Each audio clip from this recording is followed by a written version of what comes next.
Fifth problem करते हैं, ये भी बड़ा इंटरेस्टिंग लॉजिक बेस्ड छोटा सा सवाल है। Fifth, an image Y is formed of a point object X by lens whose optic axis is A B as shown in figure, draw the ray diagram to locate the lens and its focus. देखिए fifth problem, figure जो दे रखा है, एक optics axis A B बना रखी है, यह ऑप्टिक एक्सिस ए बी है, एक ऑब्जेक्ट x है और इसकी इमेज कहीं इधर y है। इस ऑप्टिक एक्सिस पर कहीं लेंस रखी हुई है, तो यह बताना है कि वह लेंस कहां रखी हुई है, उसका फोकल लेंथ क्या है, और रे डायग्राम कंप्लीट करना। और फिर यही काम, if the image y of object is formed by concave mirror having same optic axis as B instead of lens, draw another ray diagram to locate the mirror and focus, write down the steps. देखिए मैं situation बता देता हूं,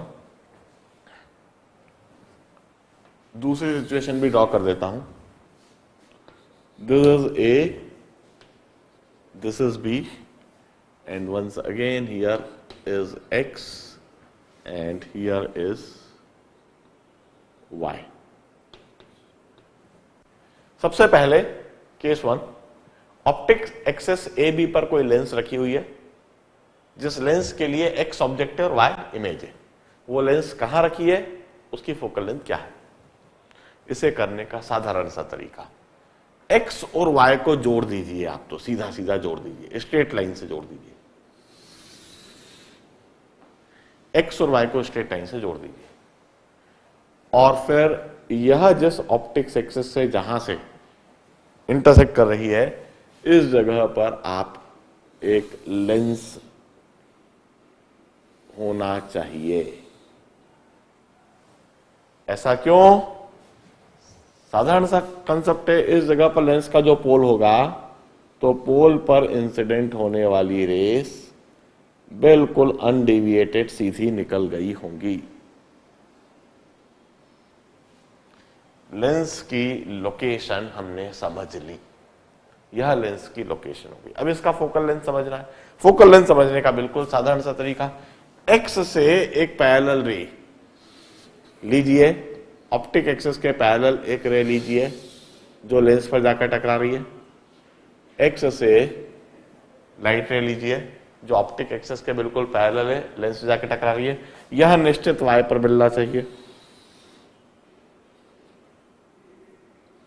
यह रे optic axis पर जहां intersect कर रही है वह फोकस होना चाहिए, और यह सेपरेशन फोकल लेंथ होना चाहिए, फ्रॉम हियर टू हियर। इसे कंफर्म आप दूसरे तरीके से भी कर सकते हैं। y से रे पैरेलल ले लीजिए ऑप्टिक एक्सिस से, और इसे x से जोड़ दीजिए यहां से। तो ये जिस ऑप्टिक एक्सिस से जहां से इंटरसेक्ट कर रही है, यह फोकल लेंथ होना चाहिए, ये दोनों बराबर होना चाहिए। यह रे फोकस से पास होकर रिफ्रैक्शन के बाद पैरेलल हो रही है। इस तरह से हमें लेंस की पोजीशन मिल गई और उसकी फोकल लेंथ भी मिल गई। ऑप्टिक एक्सिस पर लेंस कहां रखी हुई है और उसकी फोकल लेंथ क्या है। अब दूसरी situation, same optic axis A B, same object O, उसकी इमेज y, मगर इस बार कॉन्केव मिरर के द्वारा। तो कॉन्केव मिरर कहां होगा, उसका फोकस कहां होगा। तो इसके लिए मैं क्या करता हूं, x और y से दो लाइन खींचिए ऑप्टिक एक्सिस पर जो कि सेम एंगल बना रही हो। इधर से ऑप्टिक एक्सिस पर और y से ऑप्टिक एक्सिस पर, यह दो लाइट है, इनका एंगल वही इधर I है, तो इसका भी एंगल I ही होना चाहिए। इस तरह से ऑप्टिक्स एक्सिस पर वह पॉइंट लोकेट कीजिए जो जिसका x के साथ में एंगल और y के साथ में एंगल बराबर हो, समान। बस इसी जगह पर कॉन्केव मिरर होना चाहिए, यह कॉन्केव मिरर का पोल होना चाहिए, यह कॉन्केव मिरर का पोल होना चाहिए। This is the location of concave mirror. अब इसका फोकस लोकेट करना है। फोकस लोकेट करने का साधारण सा तरीका, एक्स से एक रे पैरेलल लीजिए और वाई पर जाकर मिला दीजिए।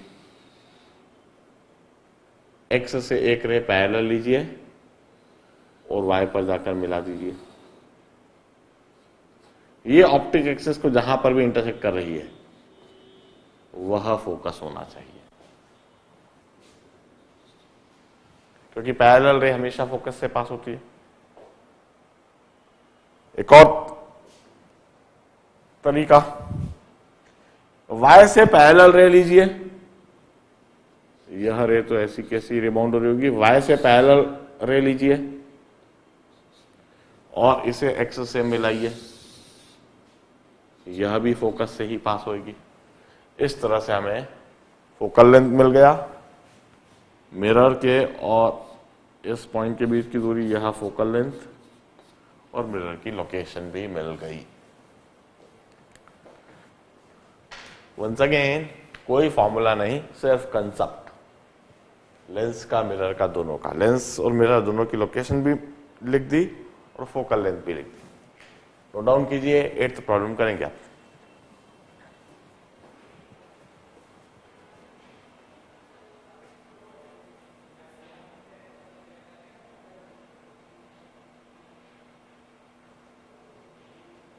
Now let us solve problem number 8. Now this is a simple problem in fact. A thin plano-convex lens of focal length f is split into two halves. One of the half is shifted along the optic axis. The separation between object and image plane is 1.8 meter.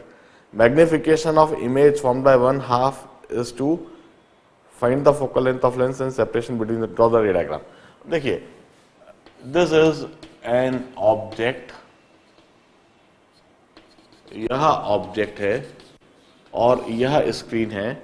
Object और screen के बीच की दूरी है 180 और हमने एक plano convex lens से इसके दो पार्ट कर दिए और यह दोनों पार्ट को इस तरीके से रखा तो दो इमेज बन रही है। एक इमेज बनी I1, एक इमेज बनी I1 जो कि बड़ी होगी, एक इमेज बनी I2 जो कि छोटी होगी। अब देखिए, this is the problem over displacement method, it's a simple problem over displacement method. यह जो लेंस है इसका भी फोकल लेंथ f है। The two half lens would behave as two different lens. यह लेंस दोनों एक साथ इधर होती तो एक सिंगल लेंस और उससे बनने वाली इमेज I1, ये दोनों लेंस साथ में इधर होती तो सिंगल लेंस, उससे बनने वाली इमेज I2। अभी ये I1 I2 इमेज दोनों एक साथ बन रही है, बस फर्क यही होगा कि दोनों इमेज की इंटेंसिटी कम होगी। I1 की इंटेंसिटी भी आधी होगी, I2 की इंटेंसिटी आधी होगी। This simply like two identical lenses placed at two different points. A displacement method पर यह प्रॉब्लम है, where capital D is 180, इसको मैं U1 कहता हूं, इसको मैं U1 कहता हूं और इसको V1 कहता हूं। And this 180 is mod of U1 plus mod of V1। और उन्होंने कहा है magnification M1 is 2, this is mod of V1 upon mod of U1। One can always solve this, तो उससे आ जाएगा mod U1 is equal to 60, mod V1 is equal to 120। इससे focal length आ जाएगा 1 upon f equal to 1 upon V1 minus 1 upon U1। तो 1 upon f की मुझे निकालना है, V1 की जगह पर मैं लिखूंगा +120, U1 की जगह पर -60। इसे सॉल्व कर लें, 1/120 प्लस 2/60 और 2/120 और 3/120. So focal length comes out to be 40 centimetre. अब इसका separation between the two lens के लिए मैं डिस्प्लेसमेंट मेथड का यह फॉर्मूला लगाता हूं, F = d² - d² / 4d. तो F की जगह पर मैं लिखता हूं 40 = कैपिटल D² की जगह 180² माइनस d² / 4 × 180. सॉल्व कर लेते हैं. 160 × 180 = 180² माइनस d² और d² = 180² माइनस 180 × 160 और d² = 180 × 180 minus 160 or 180 into 20. So this comes out to be d² = 3600 or d = 60 centimetre. इधर से जो रेस जाएंगी पहली लेंस से रिफ्रैक्ट होने के बाद वह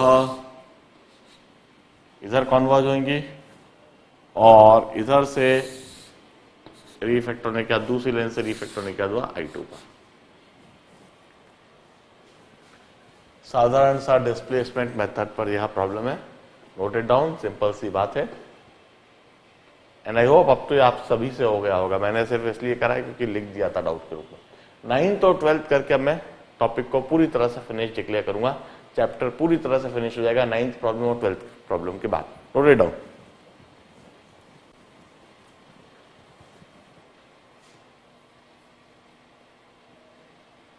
now let's solve almost last problem. 9th problem हम करते हैं, इसका 12th ही करेंगे सिर्फ. 9th प्रॉब्लम जो मुझे दिख रहा है, सबसे पहले तो मुझे फिगर बना लेना चाहिए. फिगर बनाने के बाद में मैं प्रॉब्लम स्टेटमेंट पढ़ता हूं. इस तरीके से एक लेंस दिख रही है, एक तरफ वाटर दिख रहा है, यह लेंस मुझे दिख रही है और इस तरह से टैंक और इधर मिरर बना हुआ दिख रहा है मुझे. टैंक का यह सरफेस मिरर दिख रहा है. टैंक के अंदर मुझे पानी भरा हुआ दिख रहा है. यह वाटर है. रिफ्रैक्टिव इंडेक्स ऑफ वाटर भी वहां इंडिकेट करा हुआ दिख रहा है 4/3. This is refractive index of water 4/3 indicated दिख रहा है. इधर मुझे 0.8 मीटर दिख रहा है जिसको मैं 80 सेंटीमीटर, मैं तो अपने तरीके से लिखता हूं, मैं जानता हूं इसमें सेंटीमीटर्स में काम करना ज्यादा आसान रहता है. और मुझे ऑप्टिक एक्सिस एक दिख रही है लेंस की, उस ऑप्टिक एक्सिस पर एक ऑब्जेक्ट रखा हुआ दिख रहा है और यह जो ऑब्जेक्ट है 90 सेंटीमीटर्स की दूरी पर रखा हुआ दिख रहा है. लेंस है यह और इस लेंस मटेरियल का रिफ्रैक्टिव इंडेक्स 3/2 इंडिकेटेड दिख रहा है. यह फिगर मुझे बना हुआ दिख रहा है. अब मैं प्रॉब्लम को पढ़ता हूं. A thin equiconvex lens of glass of refractive index 3/2 and focal length 0.3 metre in air. इसकी फोकल लेंथ एयर में 0.3 मीटर और 30 centimetre.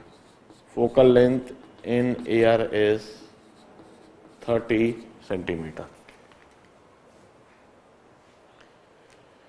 is sealed into opening at one end of tank filled with water. On opposite side of the lens, mirror is placed inside the tank on the tank wall. perpendicular to lens axis as shown in figure. The separation between lens and mirror is 0.8 meter. A small object is placed outside the tank in front of lens at a distance of 0.9 meter from the lens along with its axis. Find the position of image related to the lens. अब रे diagram complete करना है और position of image बतानी है।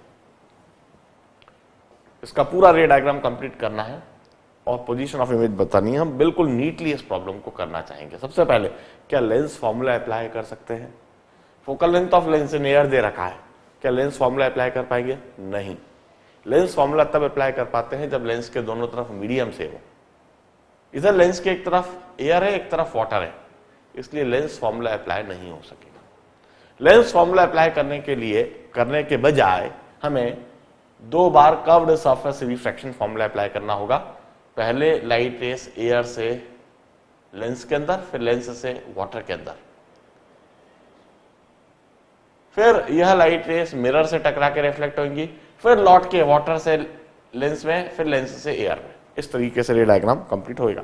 सबसे पहले मुझे इस लेंस का फोकल लेंथ दे रखा है, तो मैं रेडियस ऑफ कर्वेचर डिटरमाइन कर सकता हूं लेंस मेकर फॉर्मूले से।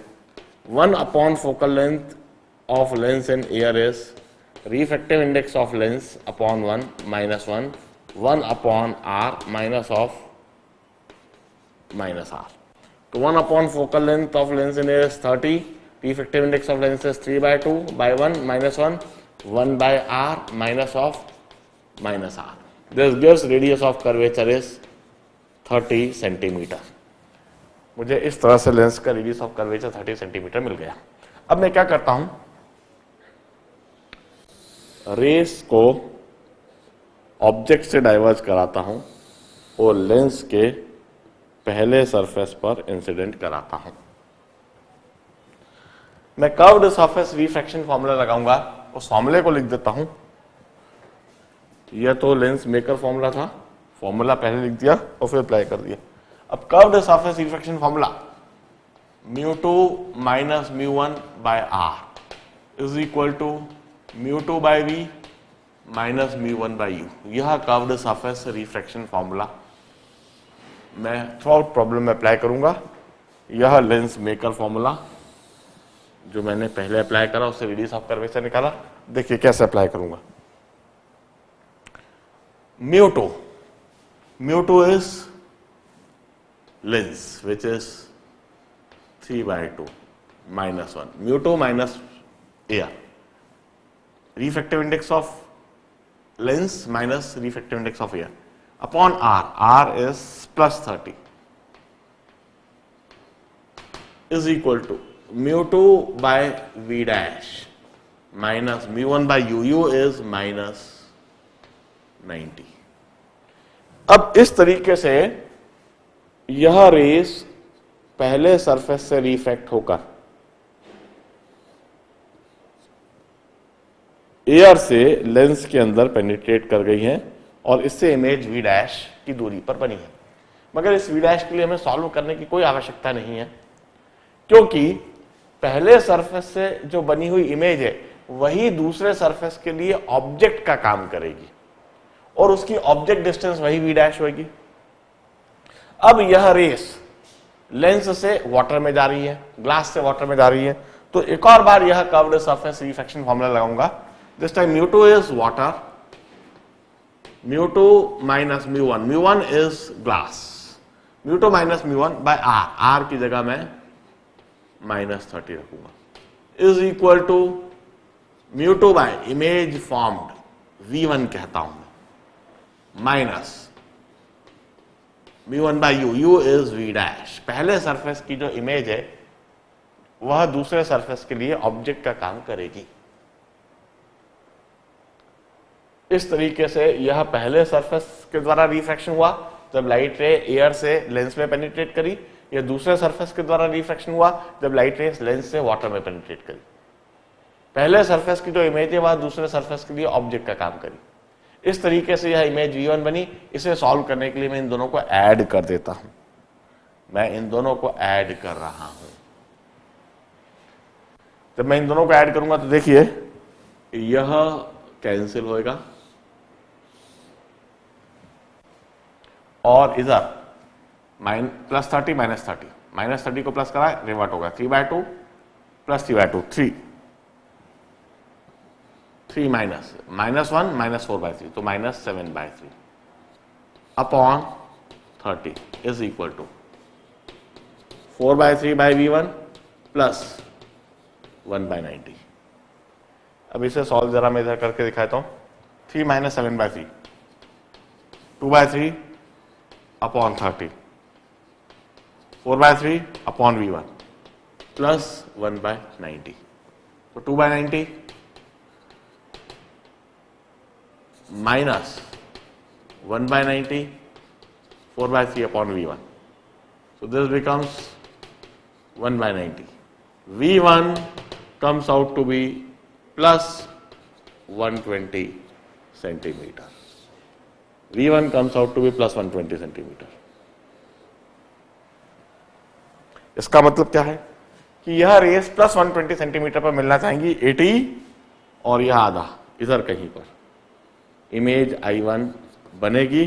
यह रेस इस तरीके से चलते हुए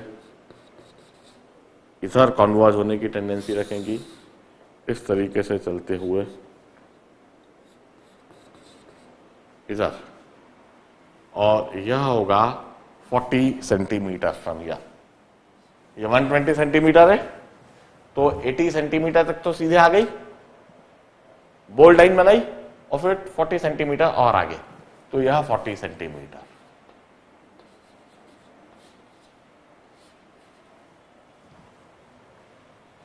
पर यह इमेज बन नहीं पाएगी, इधर रियल इमेज बनना चाहिए थी मगर बन नहीं पाएगी, इसके पहले ही मिरर से टकराए के रिफ्लेक्ट होगी। मिरर के लिए 40 सेंटीमीटर पर ये जो इमेज I1 है, यह मिरर के लिए 40 सेंटीमीटर पर वर्चुअल ऑब्जेक्ट पे काम करेगी। I1 is virtual object for plane mirror. Lens के द्वारा यह जो रियल इमेज I1 बनी है, यह प्लेन मिरर के लिए वर्चुअल ऑब्जेक्ट का काम करेगी और वह वर्चुअल ऑब्जेक्ट 40 सेंटीमीटर पर। तो इसकी रियल इमेज बनेगी 40 सेंटीमीटर की ही दूरी पर, मतलब ठीक बीच में रियल इमेज, ठीक बीच में रियल इमेज। यह मैं I2 कहता हूं, इसे मैं I2 कहता हूं। यह रेस अब रियल इमेज I2 बनाते हुए आगे बढ़ी और दोबारा लेंस से टकरा रही है, दोबारा लेंस से टकरा रही है। बड़े ध्यान से पूरे रे डायग्राम को बनाना है।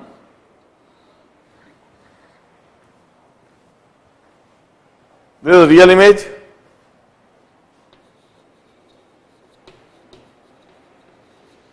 and virtual object for plane mirror। Plane mirror के लिए वर्चुअल ऑब्जेक्ट 40 सेंटीमीटर की दूरी पर, और इसकी जो इमेज बनेगी रियल इमेज, वह भी 40 सेंटीमीटर की दूरी पर बन जाएगी। यह 40 सेंटीमीटर की दूरी पर रियल इमेज बन जाएगी। तो अब यह दूरी हो गई 40। अब यह रेस दोबारा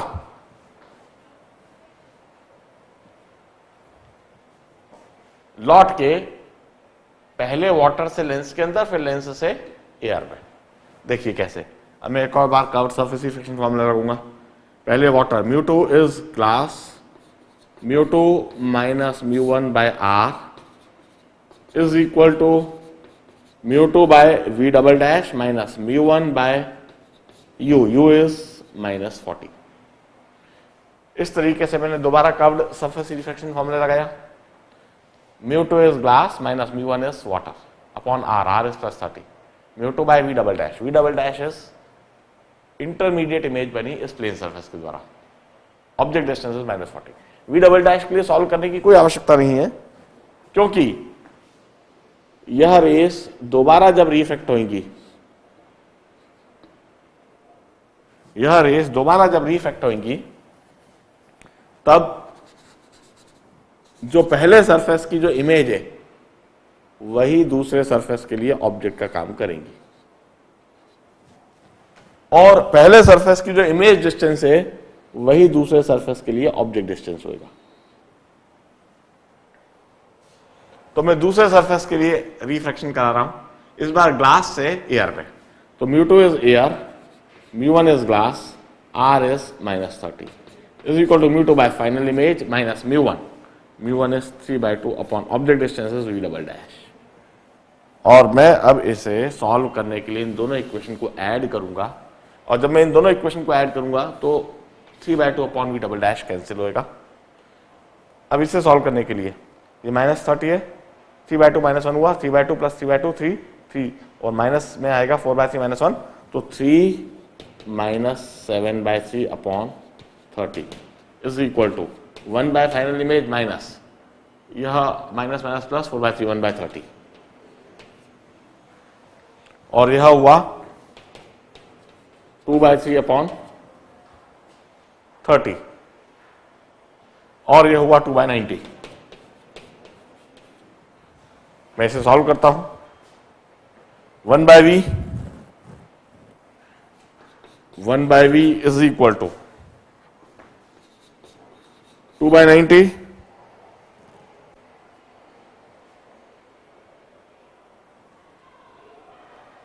सॉरी इधर प्लस है, इधर प्लस इधर जाके हुआ -1/30। तो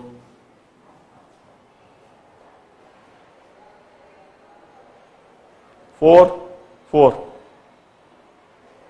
प्लस 1/30 उधर गया 2/30 2/90 और -1/30। सो दिस बिकम्स, मैं 3 से मल्टीप्लाई डिवाइड कर दूं, 3 से मल्टीप्लाई डिवाइड कर दूं, this becomes -1/90. So v becomes -90. This is the final answer. इसका मतलब अब यह रेस इस तरीके से डाइवर्ज हो जाएगी, इमेज डिस्टेंस नेगेटिव -90 मतलब वर्चुअल इमेज, यह रेस डाइवर्जेंट रही और वर्चुअल इमेज कहीं इधर, वर्चुअल इमेज कहीं इधर, फाइनल इमेज इज वर्चुअल। मैं आंसर लिख देता हूं, finally we have virtual image at 90 centimetre from lens. Finally virtual image at 90 centimeter from the lens.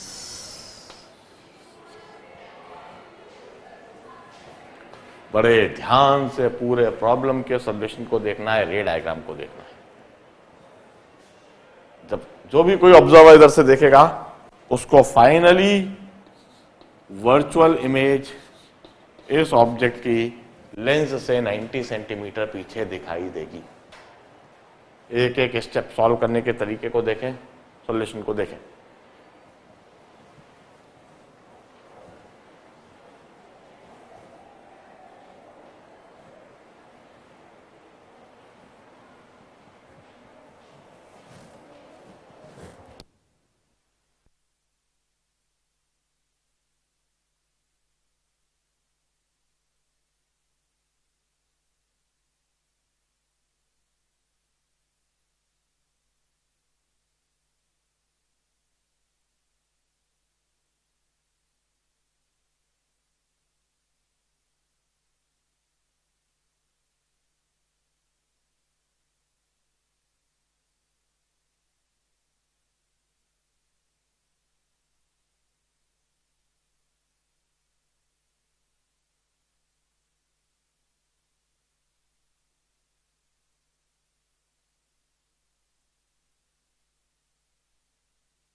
चलिए अब कर्व्ड सरफेस का लास्ट प्रॉब्लम हम डिस्कस करते हैं, इसको सॉल्व करता हूं।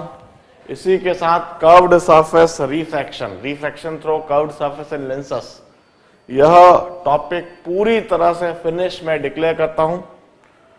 ऑलमोस्ट 40 प्रॉब्लम्स मैंने डिस्कस कराए हैं and they are more than enough, more than sufficient to develop the complete understanding of the chapter। इस चैप्टर पर आने वाला किसी भी तरह का सवाल किसी भी एग्जामिनेशन में पूछा जाए, आपको करना ही होगा। It may be IIT JEE main, it may be IIT JEE advance, it may be AIPMT, और इट मे बी ओलंपियाड, और it may be any type of examination. Optics पर curved surface refraction, plane surface refraction, reflection, इन पर आने वाला सवाल अब आपको करना ही होगा, because the level that we have touch is commendable. देखिए 12th प्रॉब्लम, पहले मैं फिगर बना देता हूं। इस तरह का एक फिगर मुझको दिख रहा है और फिर प्रॉब्लम स्टेटमेंट को पढ़ता हूं।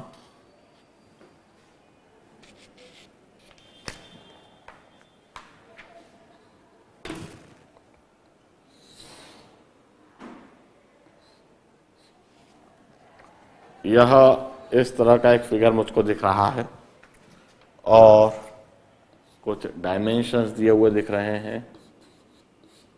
MR, R, this is P। A quarter cylinder of radius R दिख रहा है। Refractive index mu is 1.5 given, placed on a table। A point object P is kept at a distance MR from it। Find the value of M की value determine करनी है। For which ray from P will emerge parallel to table as shown। Ray emerges parallel,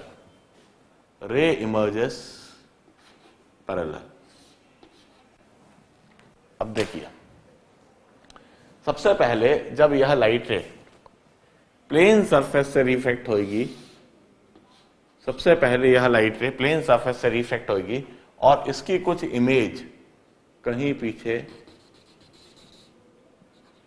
P' बनेगी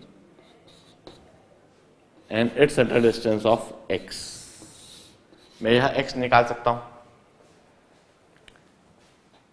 depth of real object upon depth of its virtual image, x is equal to refractive index of medium where real object is upon refractive index of another medium, that is mu। इस तरीके से यह refraction हुआ और यह race, x की value आ गई mu MR। अब यह दूसरे सरफेस के लिए ऑब्जेक्ट का काम करेगी और दूसरे सरफेस के लिए जो ऑब्जेक्ट डिस्टेंस होएगा that is mu MR plus R with minus sign. मैं दूसरे सरफेस के लिए कर्व्ड सरफेस रिफ्रैक्शन फॉर्मूला लगाऊंगा। μ2 minus μ1 by R is equal to μ2 by V minus μ1 by U। और इमेज डिस्टेंस जो है वह इंफिनिटी है। यह ऑब्जेक्ट डिस्टेंस हुआ, this object distance is in fact x plus R with negative sign, और जिसके लिए इमेज इंफिनिटी पर, तो मैं μ2 लिखता हूं एयर माइनस μ1 की जगह mu upon R minus R because R is negative is equal to μ2 by V, V is infinity, minus μ1 की जगह पर म्यू अपॉन U की जगह minus of mu MR plus R। और मैं अब इसे सॉल्व करूंगा। थ्रू आउट R कैंसिल हो जाएगा, mu minus 1 upon R 1 by infinity is 0 plus mu R common mu M plus 1 R cancelled. Value substitute कर देता हूं। 1.5 minus 1 is equal to 1.5 upon 1.5 m plus 1 is 0.5. 1 is equal to 3 by 1.5 m plus 1. 1.5 m plus 1 equal to 3. 1.5 m equal to 2. So m is equal to 3 by 2, 4 by 3. This is the answer.